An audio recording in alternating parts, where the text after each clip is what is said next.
Hello, welcome to the Concert Junkies with Rob and John. I'm John. I'm Rob. Today we're going to do this video just on fan comments and fan questions. So keep them coming in, and the more you give us, the more material we can get for our show. I want to thank all 55 subscribers so far for subscribing to our channel. Thank you guys so much. We appreciate the support. And what do you say we get into this? Alright. I'm pulling up the comments. Alright. It's Ryan Newman said, very cool video, guys. Thank you, Ryan. Jason D, pretty cool, guys. Thank you, Jason D. And then Coconut Head said, Rob rules. Thank you, Coconut Head. I don't know about that one. That's I know that's debatable, but... What about John? Come on. Alex Cartelli, cool video, guys. Keep up the good work. Thank you, Mr. Cartelli. And then Sharon Dubinsky says, great job. So proud of you for doing this. Thanks, Sharon. Justine Barr, absolutely awesome, guys. Keep it up. Very excited to see your next show. Thank you, Justine. And then Joe Reggie, good job to see you guys get your first video up. Great job, guys. Thanks, Reg. There's some questions in here, too. Rob's going to answer them. So Alex asks you, you should look into Clear Channel and their stranglehold on radio in America. Unfortunately, I haven't really got into that. I have to get back My thoughts is Clear Channel is kind of like the Ticketmaster Live Nation of radio. You know, Ticketmaster has a monopoly on it, on like buying concert tickets. Clear Channel has a monopoly on radio, and pretty much what you're hearing on radio is everything by Clear Channel. Or the majority of it, which is kind of why radio kind of sucks. Because you're only getting it from one company who controls almost everything. It's like with Ticketmaster, you're kind of screwed when you buy tickets because they can charge whatever they want because there's no competition for them. There is another ticket company called AXS that works for Starlight Ballroom here in Sayreville. But there's a very, very small company work with like pretty much clubs and stuff like that. But mostly any event you go to that's a big event, you buy tickets from Ticketmaster. And they have a monopoly on the ticket industry, so they can charge whatever the hell they want, and you're screwed. Same thing with Live Nation. Live Nation is a part of Ticketmaster. That makes more sense now. It's a joint company. And so if you compare Ticketmaster... I didn't realize that. Yes, if you compare Ticketmaster to buying concert tickets, Clear Channel is the same equivalent to radio. Clear Channel owns like so many freaking radio stations that you're getting the same content on all these radio stations that you're not getting anything different. That's why satellite radio, I believe, is becoming so popular. Because it's not owned by Clear. It's owned by Sirius Sirius bought out XM, so now it's Sirius XM. But they own their own company and their content. The DJs can play whatever they want to play. And you have so many different choices of music you can listen to that you're not stuck to the same stupid channels on every single FM dial that you put on, and you can choose what, like modern hard rock, heavy metal. You can choose classic, just 3 different classic rock stations, like the early classic rock. There's classic rewind. There's classic vinyl. And the classic rewind, I believe, is the one that does. It's like from the late 70s to the mid 80s, like the cassette era of classic rock. They have like all the pop stations, like 60s, 50s, 90s, today's, 80s, 70s, the pop hits. They have hip hop stations, comedies. Like, it's becoming so popular that FM's not going to go away because it's free broadcasting. It's never going to go away, though. Like, AM has kind of not going to go away either, but no, you don't really hear people say, listen to AM radio. Well, if they listen to The Fan or they listen to ESPN, I think is AM. Now they have an FM station, too, though. I know majority of the talk radio and the... it's on AM. It's on AM. But you don't really hear many people listen to, like, I listen to this, like, 660 AM. Like, kind of like how AM has become a dinosaur, in a way. I think FM's going to become a dinosaur, but they'll both be in existence. And it's because of the monopoly Clear Channel has on the radio stations. People are going to turn to other sources of music, like Pandora, Spotify, satellite radio. iHeartRadio. I think there's another one, too, but I'm not sure. There's YouTube Music. There's YouTube Music. There's... Oh, what was that? There was another station you said you were talking to me about. It's all like dark metal or metal. I downloaded It's another you can get app. apps. You can get apps in the App Store if you have the iPhone or an Android. Android. You can go to the Play Store and download music apps for your I downloaded a heavy metal music app. So I have like 50 million genres of heavy metal music in one app. You can download 80s apps. You can download hits app. You can download apps and listen to music you want to listen to. So I think the fact that you're not getting all the new music that comes out is partly Clear Channel just saying we think this is good and you're going to listen to this and this is what we're going to let you listen to. Pretty much. Whereas if you go to alternate sources, like I used this in the previous video, let's take Warrant for example. They have new music coming out, but nobody knows about it because no radio station plays it. Yeah, there's a lot of new bands. I mean, there's new records coming out. There's new records by old bands that are coming out that are really good that radio stations don't play because of the stigma they have from the '80s. Because they're a hair band, but they actually put out really good music and nobody gets a chance to hear it because radio stations don't play it because it's that stigma that, and then they won't, and then all they have. It's probably because people pay Clear Channel to put their music on the radio. And being that Clear Channel has that monopoly, those songs get on the radio more than any other song would. Literally, as long as they have money, they're going to play whatever they feel like playing. It's basically, Clear Channel's getting paid by the record companies to put songs on the radio, and they're going to put those songs on the radio. And with the monopoly like they have, they can pretty much do whatever they want, and there's no competition, like buying tickets, so... You can do whatever the hell they want. So I hope that clears that one up. Hope that clears it up for you, Alex. If you need any more info, let us know. We will look into more of that, and we'll get back to you. We'll get back to you and discuss it more. Thank you, Alex. Mike Marr also commented, Van Halen put out a very bad live album, Live at Tokyo Down. I don't know if I've listened to that one. I don't think I have either. Like I said before, I'm not really a fan of live albums. Me neither. So I don't really go out of my way to listen to them, but I'll take your word for it. Mike Marr says Live at Tokyo Down is a bad live album by Van Halen. We'll take your word for that, sir. And then he continued to comment, why is rock not good anymore? Kids today want to hear a song that is right to the point, no time for a solo.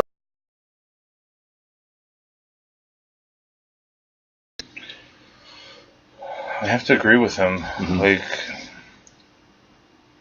yeah, today... You don't hear many guitar solos anymore. No, you don't.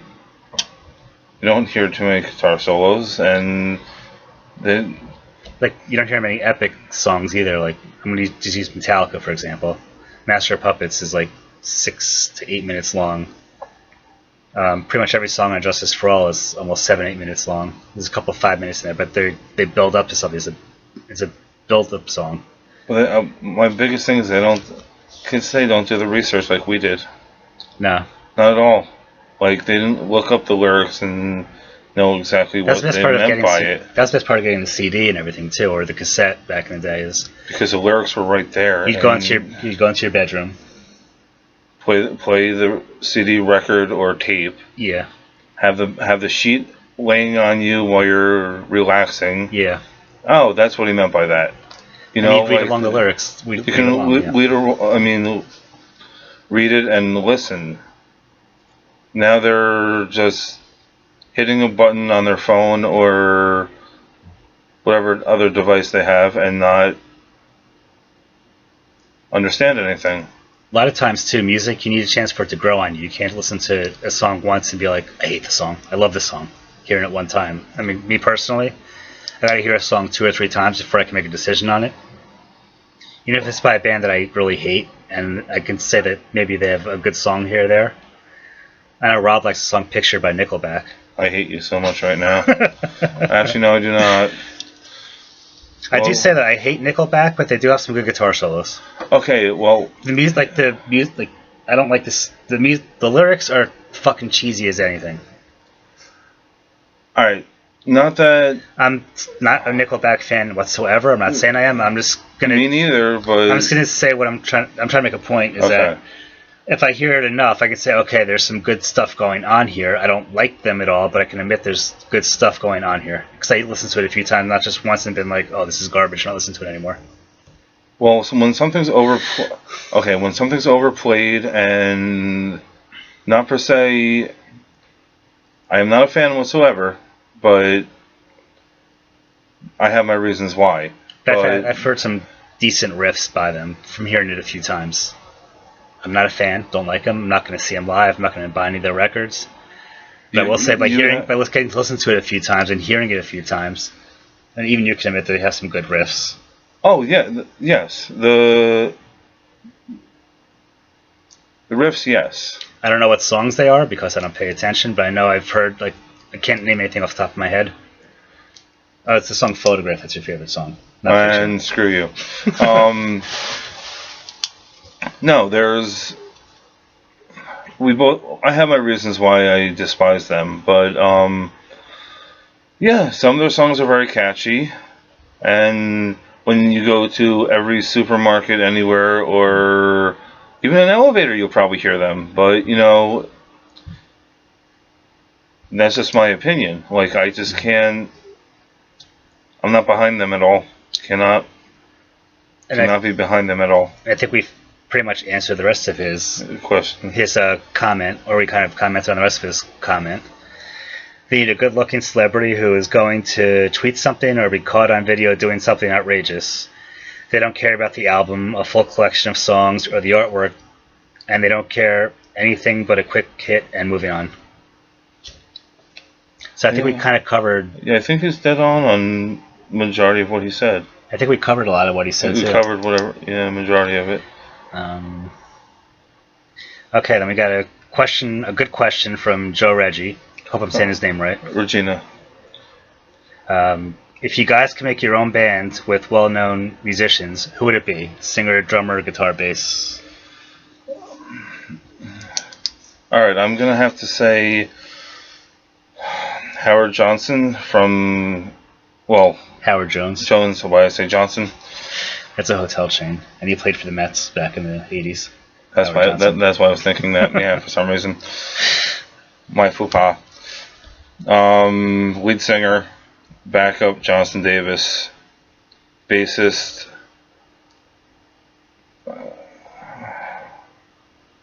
trying to Geddy Lee from Rush. Drummer Haley Kramer from Pop Evil. I'm throwing Kenny G in the mix. He did a good sax solo every now and then. And with John from Seven Dust. It's a good band, I gave it some thought too. A little different, but I chose Dio as my singer. He's got an epic voice that, you just know it's Dio. My drummer, I chose Rick Allen from Def Leppard. You gotta have respect for a one-armed drummer who does drum solos at the concerts, and they sound awesome. Gotta have respect for that. Very much so. That's why I chose him as my drummer. I chose Mickey Six as my bass player, so he could do backup vocals. James Hetfield is my guitar player, and Matt Heafy is my guitar player from Trivium. And then you have like a screaming backup vocalist, you have a growling backup vocalist, and you have a singing backup vocalist with Mickey Six. So I would have Rick Allen as my drummer, Mickey Six as my bassist, James Hetfield from Metallica as a guitar player, and same with Matt Heafy from Trivium as a guitar player, and Ronnie James Dio as my singer. And I just realized I forgot my guitarist is Lizzie Hale.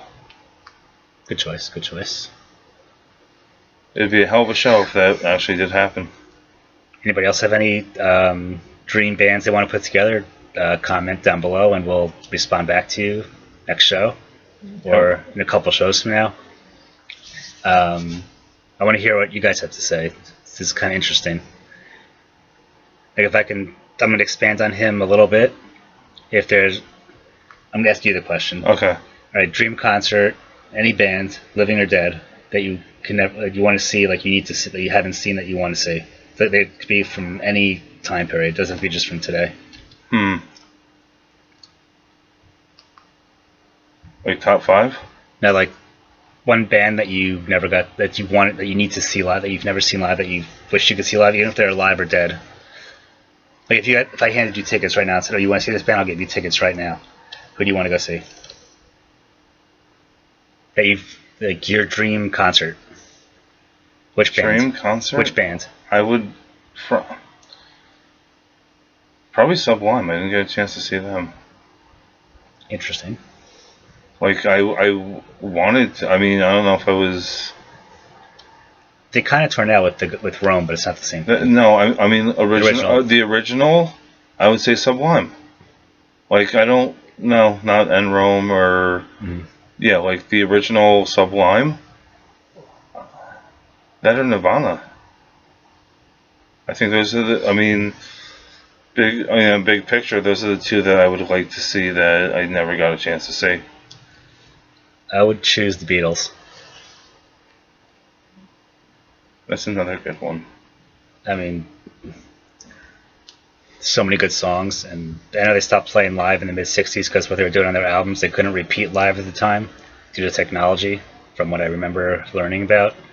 But now, with all the technology and everything, and the fact that if they were all still alive, they could play now, I would definitely go see the Beatles now. Even Jimi Hendrix too. I'd want to see Jimi Hendrix. Maybe the Dead. I'd go see the Dead. I'm not really a Dead fan. They have a couple good songs. I'm not really. I'm also like everybody I mean, if we can re-erect the Dead. I mean, there's a lot of bands I would love to see if it was able to. But you're like your top. Like I'm just talking about the one ultimate band you'd want to see. You have to pick one. You pick Sublime. Yeah, Sublime. And I picked the Beatles. Anybody else? Once again, leave your comments below. And we'll get back to you. Your one all-time band that you want to see live that you've never. They can be alive. They can be dead. You have a chance to go see them. What's the one band that you absolutely have to go see that you've never seen before? And then Kim Gormley comments. Great channel. Hi, Kim. Hi, Kim. Great channel. Next video, let us know. Do you have a favorite guitarist and why? And do you have favorite lyrics?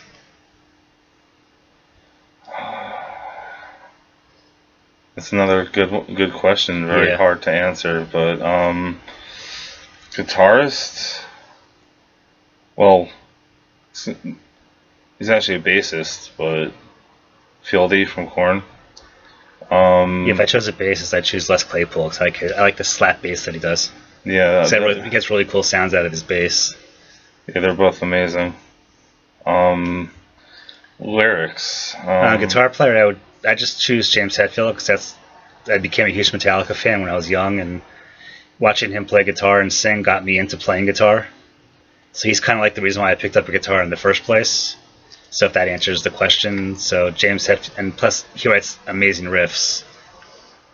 So he would be my favorite guitar player because when I fell in love with Metallica at a young age, so like just this mighty person, like playing guitar and singing these songs, and then finding out, and like he's the reason why I picked up a guitar, so I can start writing songs like Metallica, like James Hetfield. So that's why I choose Hetfield as my favorite guitarist.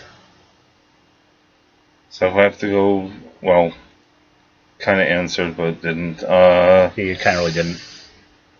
Guitarist. Probably Lizzie Hale.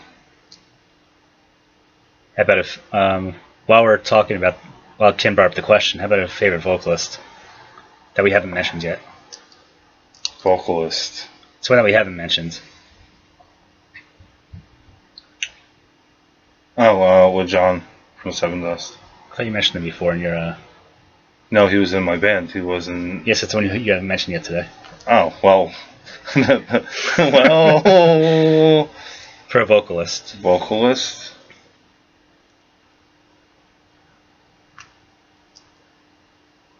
I hate being on the spot. I can't. Corey Taylor's pretty good. Gavin Rossdale. From Bush? Yeah. Really? Yeah. He's good. I don't think he's that great though. He's on the list. He's not number one, but he's on the list. I mean, he's not a bad vocalist, but he's not the greatest, in my opinion. No, that's... Ozzy, when in his prime, he was a really good vocalist. Yeah, he was. I got to see them over 20 years ago when he was still like kind of in his prime, and he was really good back in the day. Like Peter Steele also, when he was in his prime too. Maybe Judas Priest. Rob Halford? Yes. Is his name Rob Halford? You know I'm bad with names. I know. You know I am. That's why I got to tease you, because it's just... I know. I good-heartedly, I can see people every day and don't know your name, but we'll have a conversation anyway. Yeah. Names escape me. Not with names at all. And then, do you have any favorite lyrics? Got plenty of favorite lyrics, but probably Rise Against, Swing Life Away. Trying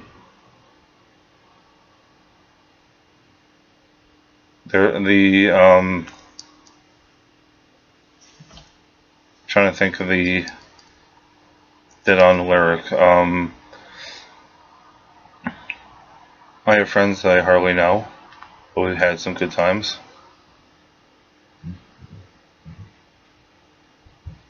Yeah, I think that song we all can relate to at some point. What about you? Well, I like the...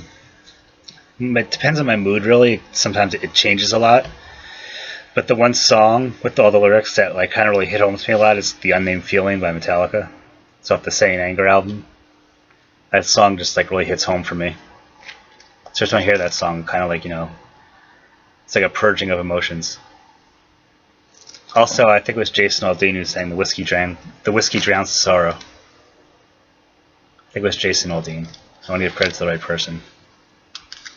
Yeah, there's actually a lot of songs that hit home. Yeah. It really depends on what mood you're in. That's what I'm saying. Yeah, like I do have favorite lyrics, Kim, but it depends on my mood, and like sometimes my mood is, if I'm in like a pissed off, angry mood, like that, I have favorite lyrics for that when I'm in that mood. When I'm like in a happy, cheery mood, I have lyrics that match that. When I'm like in a funk, I have lyrics that I like just hit home for that. It's just not like we're really. The only standard favorite lyrics I have is The Unnamed Feeling, because that's kind of like that always hits home for me. But otherwise, they change based upon my mood, or based upon like the day, the year. It's like a rotation of stuff. Like sometimes just something, I hear something unusual, I'm like, oh, that's my new favorite lyric, and then I'll hear something else. Oh, that's my new favorite lyric. So I don't have a specific set of lyrics, except for that one song. That was a really good question. Yeah, thank you, Kim. Thank you so much. Anybody else have any answers to these questions? You can leave your comments below. This is our 4th episode, and we have 55 subscribers, so thank you everybody for subscribing. Tell your friends, keep subscribing, keep leaving your comments, your questions below, and we will answer them. The more responses we get, the more we can interact with you guys. And so we get to know each other more. And we get to know you, what your thoughts are. Ask us any questions you want us to discuss, and then we can have almost like having a conversation with you. Just we won't be talking to you. We'll be talking to you through the computer, but we can have virtual conversations, so to speak. Yeah, sounds like a cool idea. We should hopefully get more. If we get enough comments, or we're gonna wait a few weeks. If we don't get enough, we'll wait a few weeks when we get enough comments together, like we did now for the first few shows. We'll put them all together in one show like this, and we'll answer all comments. Any comment you make, we'll answer it. We'll answer every comment. But please do us a favor and actually leave your name of who you are if you don't have your name in your description. So we're directly talking to you, not Turtlehead79. Why is that your screen name? No, actually it's not. Okay. But I'm just saying that it's be more personable if we say it's Joe from Old Bridge, East Brunswick, Clifton, wherever you're watching this from. You want to know where you're from, because that's kind of curious. I'm kind of curious where everybody's from too. Then if we happen to, if we happen to be in the area, you want to meet up, if we're at the same show, we will gladly meet up with you guys. Let you know we live in the East Brunswick Old Bridge area in New Jersey, so if you see us around, you can say hi. Yeah. Let us know where you're from in the comments, so we can I'm just curious where everybody's coming from. Same here. Different parts of the country, different parts of the world at different points of view, so it'd be kind of interesting to see where it's coming from. Yeah, exactly. That's going to wrap up this show with fan comments and questions. Next week, we are going to see Stabbing Westward on Sunday, so we're going to do the show right after that concert. We're going to review the concert for you and tell us our thoughts on it. Yeah. And the week after that is Metallica. We're seeing Metallica, so we have that. And the week after that, we're seeing Machine Head. So you have 3 shows in a row with us reviewing concerts that we've been to. Any other questions, comments, like I said, put down below. Yeah, well. And keep an eye out. We're working on a Facebook page and Instagram page. When we get those up and running, we'll let you know what the link is to that. So you can follow us on Instagram, and you can follow us. We can put our concert footage and we can put our pictures of ourselves at concerts on those pages. So yeah.